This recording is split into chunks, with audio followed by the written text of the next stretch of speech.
छत्रपती शिवाजी महाराजांची ऐतिहासिक वाघनख 19 जुलै रोजी साताऱ्यात येत आहेत। ही वाघनख सातारा येथील छत्रपती शिवाजी महाराज संग्रहालयात 7 महिने ठेवली जाणार आहेत। वाघनख आगमनाच्या दिवशी विविध कार्यक्रम आणि उपक्रम घेण्याच्या संदर्भाने जिल्हाधिकारी कार्यालयात महत्त्वाची नियोजन बैठक पार पडली।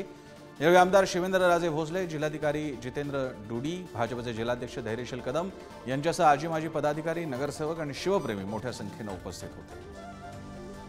19 ला वाघनख येतात। सगळ्यांनी एकतर पहिलं तर त्या वाघनखांच्या स्वागतासाठी उत्स्फूर्तपणे सगळ्यांनी यावं ही माझी सर्व शिवभक्त शिवप्रेमी आपण जे काही करतो त्यांना विनंती आहे।